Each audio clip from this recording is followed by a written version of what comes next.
Bonjour et bienvenue dans Réflexion naturopathique. Vous vous intéressez à la santé, aux médecines alternatives, vous cherchez à améliorer votre hygiène de vie, à acquérir les outils pour devenir acteur de votre santé, mais vous vous sentez parfois perdu au milieu des informations contradictoires que l'on trouve dans ce domaine. Alors bienvenue sur Réflexion naturopathique, le podcast qui apporte un éclairage nouveau et approfondi sur les questions de santé, de bien-être et de développement personnel. Je suis Jean-Brice Stivan, je suis praticien naturopathe, professeur d'éducation physique et sportive, conférencier, je dirige la formation alsacienne de naturopathie. Je vais partager avec vous plus de 30 ans de pratique, d'expérimentation et de recherche autour de la naturopathie et de la santé en général. Ce podcast est un espace de réflexion autour de nombreuses questions que l'on peut se poser quand on souhaite prendre sa santé en main. Je vous propose donc d'aborder avec un regard critique et le plus objectif possible de nombreux thèmes liés à la santé et au bien-être à travers une approche qui s'appuie à la fois sur les connaissances scientifiques modernes et sur les principes des médecines naturelles traditionnelles, en particulier ceux de la naturopathie, une médecine de terrain que j'exerce et enseigne depuis plus de 20 ans. Bonjour et bienvenue dans ce nouveau podcast qui va encore, je pense, déranger certains et qui est dans le prolongement de ce que j'ai fait la dernière fois sur le frugivorisme, puisqu'on va se poser la question, doit-on consommer des fruits et des jus de fruits? Le fructose est-il l'ennemi du foie? Alors, les fruits apparaissent comme des aliments sains, ils sont reconnus comme tels, on nous incite à en consommer beaucoup, mais doit-on en consommer en abondance et sans restriction? Est-ce qu'il y a des conséquences si nous consommions 2-3 kg de fruits frais ou séchés chaque jour? Et ces conséquences sur la santé sont-elles vraiment connues et identifiées? Alors, bien sûr que vous consommez sans doute des jus de fruits, des smoothies ou des fruits et vous vous êtes peut-être posé la question, est-ce que c'est bon pour ma santé? Est-ce que les monodiètes aussi de fruits qu'on propose dans les cures détox, les cures de naturopathes, vous savez, des cures où vous consommez des fruits toute la journée, sont-elles vraiment bénéfiques pour votre santé? Alors voilà, les questions que l'on va se poser aujourd'hui en abordant surtout le problème du fructose, qui est le fameux sucre de ces fruits. Alors les fruits, ça a toujours été pour moi un aliment santé. J'ai été éduqué dans un modèle hygiéniste, vous savez, et les fruits, les jus de fruits qu'on m'achetait, que mes parents m'achetaient, étaient soi-disant bons pour les vitamines. C'était devenu d'ailleurs un aliment de base, et on adorait ça. Les fruits, vous savez, c'est délicieux, c'est très sucré, c'est même très addictif, et il est très difficile de s'arrêter lorsque je consommais un verre de jus de fruits. J'avais toujours envie d'en prendre un peu plus. Alors on consommait aussi des fruits séchés et des pâtes de fruits. Vous savez, à l'époque, les pâtes de fruits, c'était le goûter dans les cours de récré. Elles contenaient énormément donc, de fructose naturelle et on pensait que c'était un aliment sain puisque c'était un sucre naturel. Alors ce que je croyais être bon pour ma santé à l'époque, bien sûr, s'avère être aujourd'hui reconnu au contraire comme un grand perturbateur métabolique. Et oui, même les fruits, alors on va voir que c'est surtout le sucre qu'ils contiennent, donc le fructose, du moins les fruits de notre société très sucrée, et leurs jus et leurs dérivés sont des aliments qui posent problème. Et je vais m'expliquer dans ce podcast sur cette problématique-là. Alors le fameux fructose, ce sucre a été longtemps valorisé par certains mouvements diététiques. Il est reconnu aujourd'hui par des grands scientifiques en diététique de renommée mondiale comme étant impliqué dans l'explosion des maladies de civilisation. Du moins, il est l'un des facteurs des maladies métaboliques reliées à l'obésité, l'hypertension, le diabète, les maladies cardiovasculaires. Et oui, ça paraît étonnant, mais c'est une vérité aujourd'hui scientifique admise. Et attention, on va voir que c'est aussi surtout sous sa forme transformée que ce fructose pose problème, moins sous sa forme naturelle, celle que l'on trouve dans les fruits. Mais attention, nous allons voir que la consommation de fruits ou de jus de fruits n'est pas anodine, aussi naturel soit cet aliment. Les vérités scientifiques d'hier ne sont pas celles d'aujourd'hui et c'est pour cela qu'en matière de nutrition, la science ne doit pas être la seule conseillère. Donc, il est bien évident que je vais nuancer mon propos, mais ce podcast est aussi là pour vous faire apporter des réflexions, des nuances, mais aussi des remises en cause par rapport à certaines croyances et préjugés que vous pouvez avoir, même au sujet d'un aliment qui paraît aussi anodin et bon que les fruits. Et on verra que dans le fruit, tout n'est pas bon. Alors bien sûr, c'est le cas de tous les aliments. On trouve des aspects positifs et négatifs dans chacun des aliments. Il faut voir bien sûr les bénéfices qu'on peut en retirer par rapport aux risques. Alors, je focaliserai ce podcast bien sûr sur le fructose en tant que molécule telle qu'elle est traitée par notre organisme lorsque vous la consommez. Alors bien sûr dans les fruits, les jus, mais aussi les céréales. On en trouve aussi dans le miel, dans la nature, mais aussi bien sûr dans le saccharose, qui est un dérivé du fructose, une association entre fructose et glucose, qui est ajouté dans pratiquement tous les plats industriels. Alors je ne parlerai pas de tous les autres inconvénients que l'on peut trouver dans la consommation, la surconsommation de fruits. J'ai déjà traité sur le dernier podcast. Je ne reviendrai pas sur les excès de cellulose que ça peut engendrer avec les risques de fermentation importantes, ni les lectines que contiennent certains de ces fruits, en particulier dans la peau. Je ne reviendrai pas non plus sur l'accessibilité aux nutriments, à la notion de nutrition, d'assimilation des nutriments. Mon but n'est pas que vous ne consommiez plus de fruits, mais que vous ayez un regard un peu plus averti sur ce qu'implique leur consommation, du moins leur surconsommation, qui n'est pas anodine. Débutons en se posant la question sur la teneur en fructose des fruits et les conséquences sur notre santé. Ce sucre est-il bon et adapté à l'homme? Fait-il partie de l'alimentation spécifique de l'homme? Et quel impact peut-il avoir sur notre organisme par rapport au glucose? Alors, le fructose, c'est quoi? Eh bien, c'est un ose. Un ose, c'est un sucre simple qui n'a pas besoin d'être digéré, c'est-à-dire attaqué par des enzymes. On le pense très identique au glucose parce que sa forme structurelle est très proche de celle du glucose, si vous regardez à l'image. Pour faire du saccharose, on additionne d'ailleurs une molécule de glucose et de fructose, comme vous le voyez, parce qu'elles sont très proches, mais ce qui les différencie, c'est leur impact métabolique, c'est-à-dire que le corps ne va pas les utiliser, les transformer de la même façon. Le fructose est considéré comme un nutriment que l'on trouve dans la nature. Donc c'est un nutriment que l'on trouve dans la nature, que vous trouvez dans les fruits essentiellement, le miel, les céréales. Et la croyance, c'est de penser que nous avons évolué en consommant continuellement ce sucre, qu'il fait partie de notre patrimoine alimentaire, du moins comme aliment de base, comme nutriment de base. Alors ça reste une croyance, parce que l'homme, c'est vrai qu'il est né dans la forêt équatoriale, etc. Il y a 7 millions d'années, il a évolué, etc. Mais depuis 2-3 millions d'années, son génome a évolué avec l'évolution de la planète et ses migrations, sa rencontre avec différents éléments de la nature. Et il faut bien imaginer que ce n'est pas un sucre, le fructose, qui nous a accompagnés en quantité, en abondance dans notre alimentation ces 2 derniers millions d'années. Nous sommes sortis de la forêt équatoriale ces 2 derniers millions d'années suite à des ères glaciaires répétées, des sécheresses mondiales. Et ça, ajouté aux migrations que nous avons faites vers les pays du Nord, notre alimentation a vraiment évolué. Elle est passée d'une alimentation très frugivore à une alimentation basée sur les tubercules, sur éventuellement quelques fruits qu'on trouvait mais qui se faisaient de plus en plus rares. Mais l'essentiel de nos apports nutritionnels venait des produits animaux. D'abord, nous étions charognards il y a un peu plus d'1,5 million d'années. Puis, nous sommes devenus des chasseurs-cueilleurs il y a 1 million d'années. Et dans chasseurs-cueilleurs, il faut bien comprendre que jusqu'à il y a 15 000 ans avant notre ère, les apports nutritionnels venaient essentiellement des produits animaux.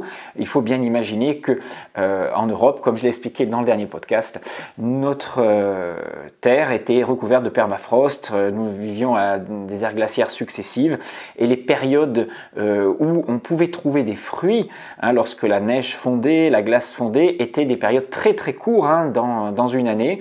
Et tout ce que l'on trouvait dans la forêt, dans les campagnes, c'était éventuellement des petites baies sur des arbustes de fruits très très peu sucrés. Il faut imaginer ce qu'étaient les merises par rapport aux cerises d'aujourd'hui, les petites framboises, les myrtilles, qui sont des fruits qui ne sont pas très sucrés et qu'on ne trouve pas en grande abondance et qui n'apportent pas des calories suffisantes pour survivre. Alors, ces fruits étaient des petits compléments nutritionnels intéressants dans une période de pénurie où la nourriture était difficile à trouver, mais il ne faut pas croire que c'est grâce à ça que l'on survivait. Je ne sais pas si vous avez goûté des prunes sauvages, on en trouve encore dans le sud de la France, mais c'est hyper acide et ça n'a rien à voir avec les fruits sucrés que l'on a sur les étals d'aujourd'hui. Donc la consommation de fructose était très rare à l'époque, et du moins la quantité que nous consommions était extrêmement faible, et le peu que nous trouvions, lorsque nous trouvions un arbre sauvage, il fallait consommer effectivement ces fruits très rapidement. C'est pour ça d'ailleurs que ce fructose est orexigène, c'est-à-dire qu'il nous ouvre l'appétit, et dès que nous nous trouvions sur un arbre, il fallait le consommer très rapidement. De toute façon, sinon les animaux, les oiseaux consommaient tout ça et ils nous privaient de cette source supplémentaire de nutriments. Donc bien sûr, on avait de temps en temps la chance de tomber sur un petit arbuste ou une petite plaine où il y avait des myrtilles, des framboises ou des petits baies comme ça, mais ça ne suffisait pas à renouveler notre stock de glycogène, de graisse pour passer l'hiver, et heureusement que nous avions les produits animaux chargés en protéines et en graisses. Mais ce petit avantage était intéressant pour stocker quelques réserves de graisse, puisque je vous expliquais que le fructose nous servait à fabriquer de la graisse de réserve. Alors, dans la société d'abondance que l'on connaît aujourd'hui, on va voir que ce fructose, qui était un avantage à une époque pour stocker un petit peu de réserve de graisse, devient un inconvénient aujourd'hui où notre frigo est constamment rempli. Alors, y a-t-il une différence entre le fructose et le glucose? Eh bien oui, même si sa molécule est très proche, son métabolisme est très différent. Seul le foie est capable de métaboliser le fructose, à la différence du glucose qui lui est métabolisé, transformé en énergie ou en graisse dans les cellules de notre organisme. Toutes les cellules sont capables de métaboliser le glucose, ce qui n'est pas du tout le cas du fructose. Le fructose, exactement comme l'alcool, va être métabolisé dans le foie. Et ce qui est transformé dans le foie, c'est uniquement les toxines de l'organisme. Le foie est l'organe de la détoxification, en charge de rendre nos molécules utilisables par notre organisme, ou du moins en faire des molécules qui ne soient pas des inconvénients, des agresseurs. Alors le fructose, comment il est transformé? Une fois qu'il pénètre dans vos cellules, dans votre sang, il est transporté jusqu'au foie, où là il va y avoir une cascade enzymatique qui aboutit à la fabrication d'acide urique. Un inconvénient, on verra, du fructose, et ce fructose ensuite est métabolisé pour être transformé en triglycérides, c'est-à-dire en acides gras qui vont être stockés en partie dans le foie, mais comme le foie ne peut pas stocker une certaine quantité trop importante de triglycérides, ils vont être ensuite transportés vers les tissus adipeux périphériques grâce à la fabrication de VLDL, vous savez, le cholestérol de très basse densité. Et on sait que l'excédent de fructose crée ce que l'on appelle une dyslipidémie, c'est-à-dire qu'il va provoquer modification de taux de HDL par rapport au LDL en faveur des fameux LDL ou VLDL, c'est-à-dire ce qu'on appelle les transporteurs de basse densité, qui vont favoriser des dépôts de graisse dans l'organisme. Mais bien sûr, ce ne sont pas des dérèglements, ce ne sont juste que des adaptations. Et les plus gros dépôts de ces graisses se font sous forme de graisse intra-organique, de graisse viscérale à l'intérieur du foie en particulier. Donc le fructose a une capacité à se transformer plus facilement en graisse, à être stocké davantage dans le foie, qui était à l'époque, on va dire, un avantage pour former des réserves, mais qui aujourd'hui est un énorme inconvénient. Et on sait qu'il est d'ailleurs incriminer le fructose aujourd'hui. Alors attention, je vais vous expliquer pourquoi, parce qu'on le trouve dans beaucoup de produits industriels. Il est impliqué aujourd'hui dans ce qu'on appelle le phénomène de stéatose hépatique, le fameux NASH, c'est-à-dire l'accumulation de graisse dans votre foie, ou la maladie du foie gras, qui est la base de toutes les maladies métaboliques modernes. Aux USA, il faut bien comprendre que 80% des 600 000 produits alimentaires qu'on trouve sur le marché sont sucrés au HFCS, High Fructose Corn Syrup, qui est en fait le sucre du maïs. Le maïs qui est la première culture américaine. Ce fameux fructose industriel qu'on extrait, donc je parle de la molécule fructose, est particulièrement présente dans les boissons sans alcool, tous les sodas, les aromatisés, les limonades, les thés glacés, les toniques, etc. On en trouve dans tous les plats industriels. Chez nous, on va le trouver sous forme de saccharose, qui est aussi du fructose associé à du glucose, mais on va aussi le trouver dans du miel, il est appelé aussi lévulose. Il y a plus de 50 appellations pour définir le fructose dans notre alimentation, dans les produits transformés. Mais attention, ne nous méprenons pas, je parle de la molécule fructose qui est exactement la même que celle que l'on trouve dans les fruits ou les jus de fruits ou le miel. Alors, le fructose a plusieurs inconvénients par rapport au glucose. Avant de vous énumérer ces inconvénients, il faut bien que vous en connaissiez un, c'est que ce fructose, qu'on le rajoute bien sûr dans toutes les boissons, non alcoolisées, etc., modifie la sensation de satiété. Irène Margaritis, qui est chef de l'unité des risques alimentaires à l'ANSES, donc c'est une sommité, on va dire, officielle, nous explique que pour le cerveau, la nourriture liquide est mal comptabilisée. Et lorsque vous ajoutez du fructose dans des aliments liquides, comme les jus bien sûr ou les sodas, eh bien le cerveau ne va pas reconnaître correctement ces calories. Pour s'hydrater, notre organisme n'a réellement besoin que d'eau en fait, laquelle n'apporte pas de calories. Du coup, l'être humain n'a pas développé de mécanisme biologique permettant à l'organisme d'évaluer d'éventuelles calories liquides. Au Paléolithique, il n'y avait pas de jus de fruits, il n'y avait pas de soda. Et il y avait très peu de fruits sucrés. Le fructose diminue notre sensation de satiété. On dit en plus qu'il est orexigène, c'est-à-dire qu'il ouvre même l'appétit. Selon Kathleen Page de l'Université de Californie, une grande diététicienne aussi, consommer du fructose pourrait pousser les gens à trop manger. Et les industriels le savent bien et c'est pour ça qu'ils en ont ajouté dans tous les aliments. Ils donnent une certaine palatance à nos aliments, c'est-à-dire une certaine saveur qui nous pousse à en surconsommer au-delà de nos besoins. Alors, vous allez me dire, oui, mais c'est du sucre industriel et il y a une différence entre un soda et un pur jus de fruits en bouteille. Bien sûr qu'un jus de fruits naturel contiendra sans doute moins de conservateurs, moins d'acidifiants, d'acide phosphorique ou d'autres molécules de synthèse que dans un soda. Mais en ce qui concerne la teneur en sucre et en fructose, elle est identique. Et cela même s'il s'agit d'un pur jus de fruits bio. Celui-ci est d'ailleurs stérilisé et n'apporte aucun nutriment intéressant, si ce n'est donc du fructose, qui deviendra vite un facteur de la stéatose hépatique.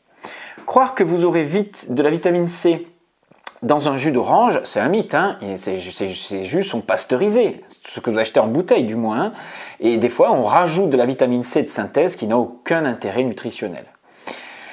Le fructose, en fait, de ces aliments liquides, va stimuler des modifications métaboliques qui vont aiguiller vers un stockage dans les tissus abdominaux.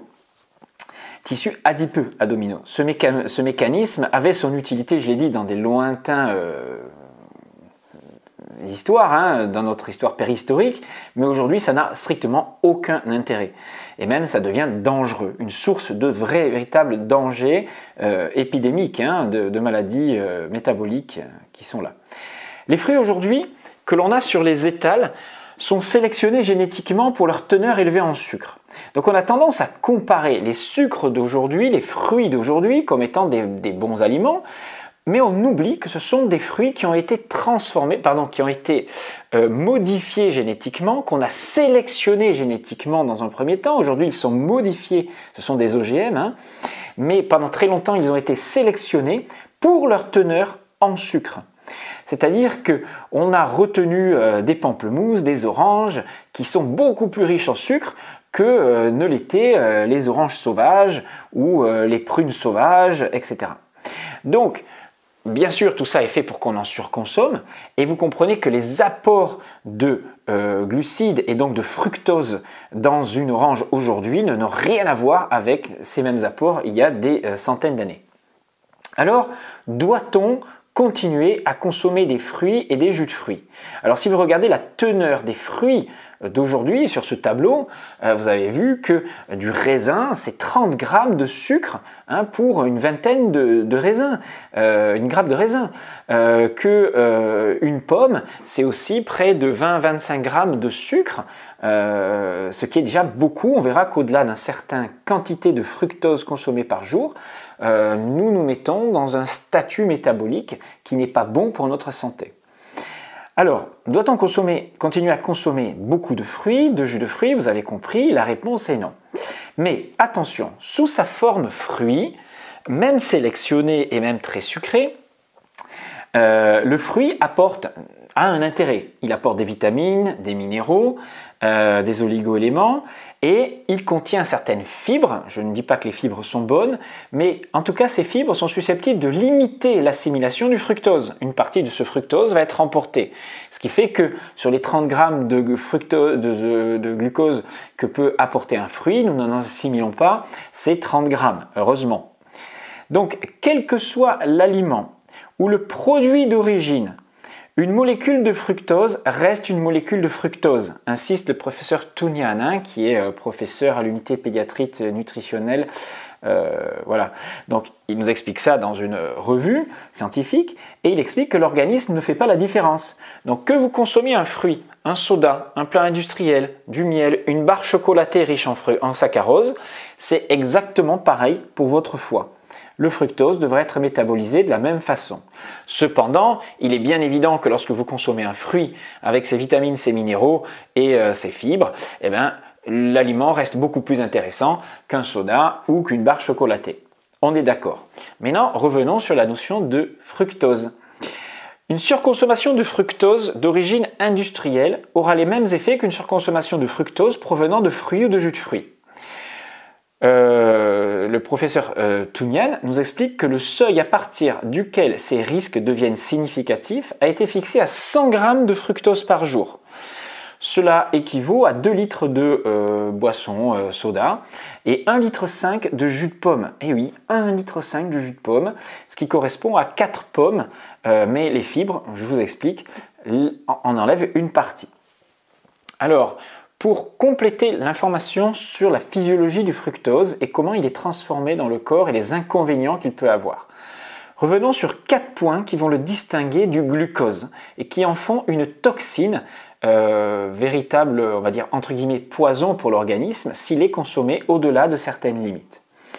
L'exposition chronique au fructose, c'est-à-dire au-delà de 70 grammes par jour, que nous condamnons en fait, qui est dangereuse, va favoriser davantage que le glucose 4 inconvénients dans l'organisme. 1, c'est la résistance à l'insuline. 2, l'élévation des triglycérides. 3, la stéatose hépatique, le foie gras. Et 4, la production excessive d'acide urique. Je reviens sur ces 4 points. Le premier, c'est la résistance à l'insuline. Le fructose, il y a un grand mythe autour de ça, un grand mensonge qui a été créé dans les années 2000. On a démocratisé sa consommation et on l'a considéré comme un bon sucre, même antidiabétique, en particulier dans le régime Montignac. Moi, quand je lisais les écrits de Montignac au début des années 2000, le fameux régime à IG bas, vous savez, à index glycémique bas, on vous incitait à consommer du sucre de coco, du sirop d'agave, ou même un peu plus de miel, ou du sucre de certains fruits, parce qu'on vous disait, le fructose est un aliment à index glycémique bas. Ça fait moins monter la glycémie dans le sang. Celle-là, elle est bonne, parce que lorsque vous mesurez la glycémie dans le sang, vous mesurez le taux de glucose en fait dans le sang. Et vous avez compris que lorsque vous consommez du fructose, vous ne consommez pas du glucose.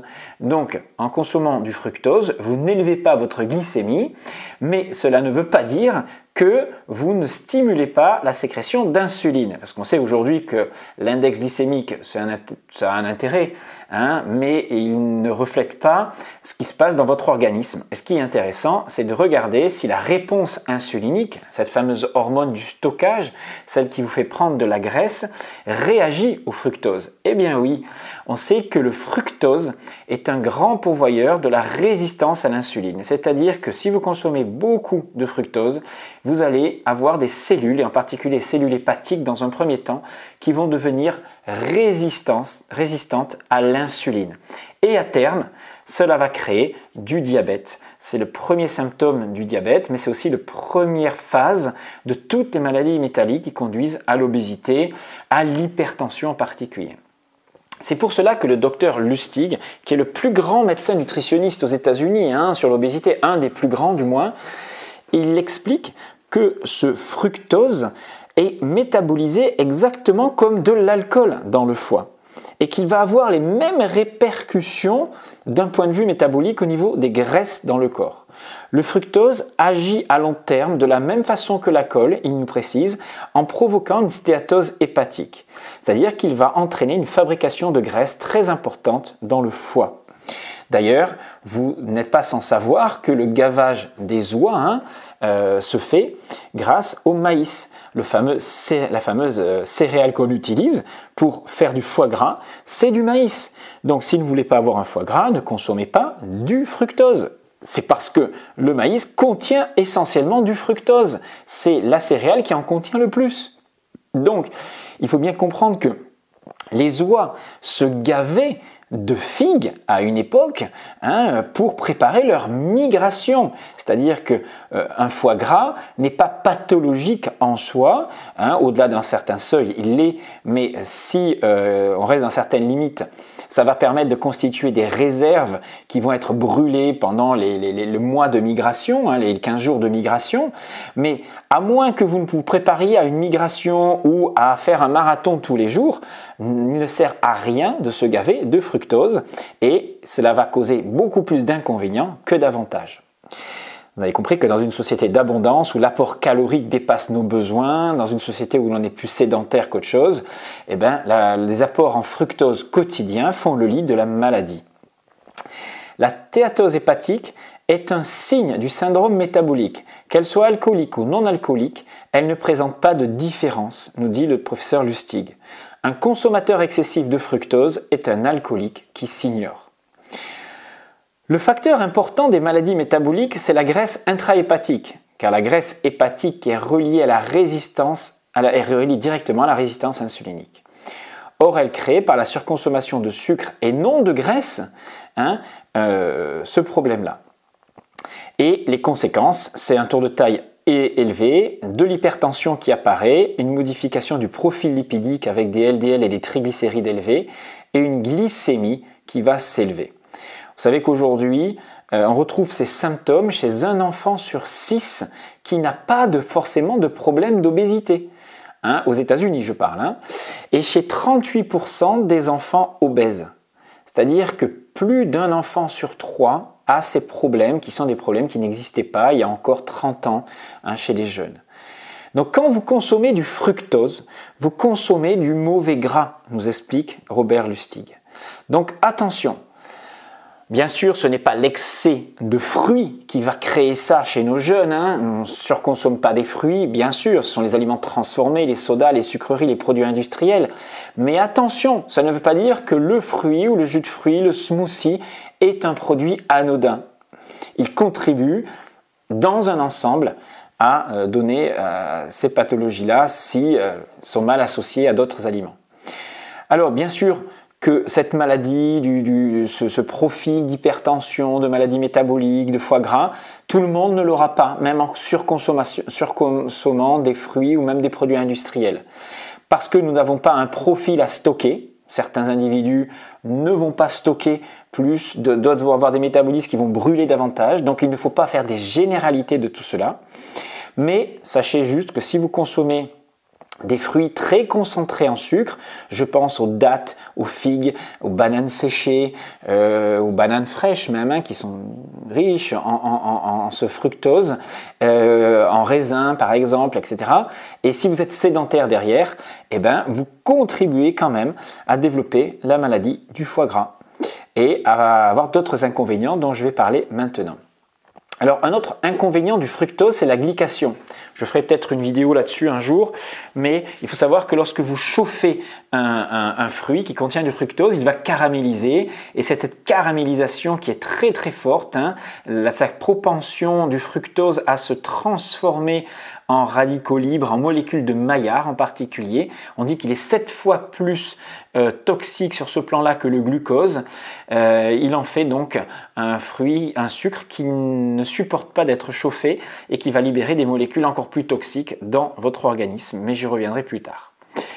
Alors, parmi les autres points, les autres inconvénients du fructose, on a dit qu'il fabriquait beaucoup de triglycérides, mais qu'il donnait aussi beaucoup d'acide urique. Et oui, on a tendance à croire que les fruits, le fructose est anodin. Ben, il libère aussi ce que l'on appelle un déchet de l'organisme. Attention, l'acide urique n'est pas un simple déchet, il a aussi des intérêts antioxydants dans l'organisme, mais il est aussi un déchet. S'il y en a trop, il faut l'éliminer.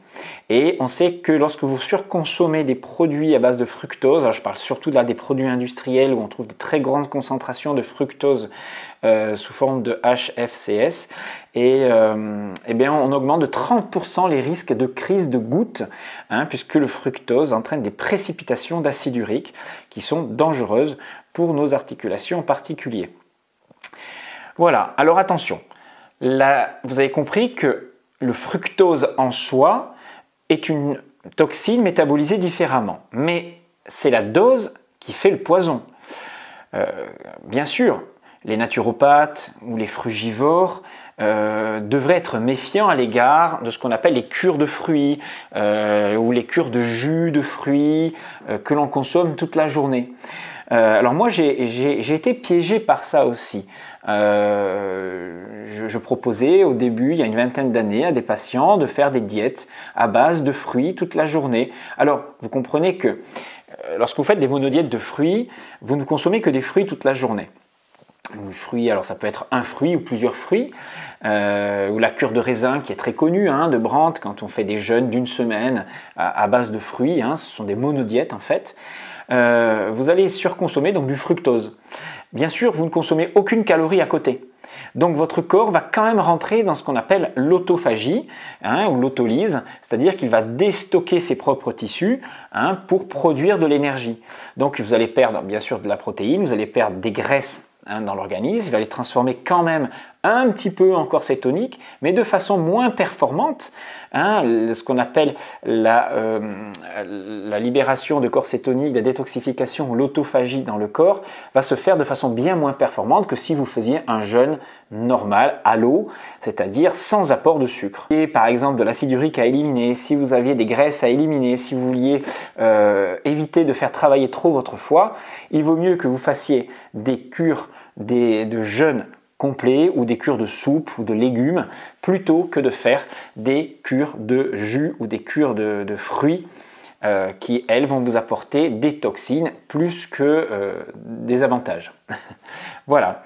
Alors, ma conclusion sera que on ne va pas s'interdire de consommer des fruits, hein, bien sûr. Moi, j'en consomme un par jour, voilà, de façon très raisonnable.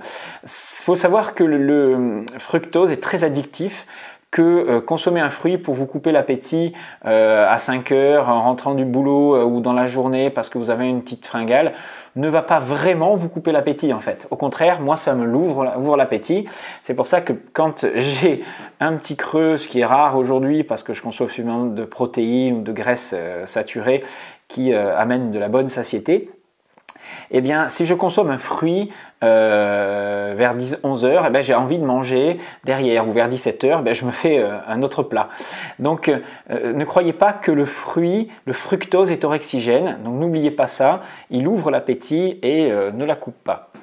Bien sûr, un de fruits par jour, c'est largement suffisant. Vous n'avez pas besoin d'en consommer plus. Les nutriments, vous les aurez dans les produits animaux. Ils sont beaucoup plus assimilables. Vous le savez maintenant, je vous l'ai dit la dernière fois.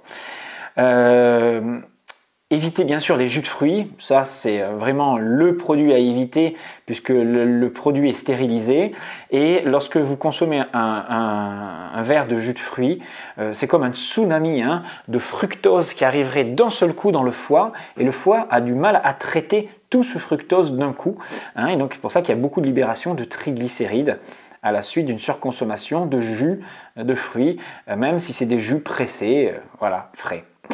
Donc de tels apports de fructose répétés sont préjudiciables, à moins que vous soyez un sportif de haut niveau ou quelqu'un qui brûlait énormément d'énergie tous les jours. Mais ne vous empêchez pas de faire par moment, si vous avez envie de faire une monodiète de fruits un été ou sauter un repas et le remplacer par des fruits, cela ne posera pas de problème si c'est loin d'un repas, s'il n'y a pas d'excès calorique dans la journée, et surtout si vous ne souffrez pas de ballonnement ou de troubles hépatiques, voilà, ou de troubles d'hypertension et d'acide urique. Voilà, donc soyez modérés, comprenez qu'il n'y a pas d'aliments parfaitement sains et d'aliments parfaitement nuisibles. Tout a un intérêt, il suffit de doser et de comprendre ce que vous consommez et des répercussions pour votre organisme. Voilà ce que j'avais à vous dire pour aujourd'hui. Alors, retrouvez toutes ces connaissances détaillées et référencées dans mon livre, En finir avec le diabète et les maladies métaboliques. J'ai écrit ce livre, j'en parle pas souvent, mais là, le sujet s'y prête puisque j'ai développé beaucoup de sujets autour de ça, de ce que je viens de développer sur le fructose dans ce livre, donc En finir avec le diabète et les maladies métaboliques aux éditions Néo Santé. Vous savez que vous pouvez acheter aussi mes cours, une partie de certains de mes cours en me contactant sur alsacenaturo.com ou jbnaturo@orange.fr. Regardez tout ce que je propose sur mon site, donc alsacenaturo.com. Je donne aussi des formations, il est bien mieux de les faire en direct, vous comprenez. Et pensez bien sûr à me soutenir en vous abonnant donc à cette chaîne, en mettant des commentaires, en mettant des petits pouces. Je suis toujours preneur, ça me fait toujours plaisir.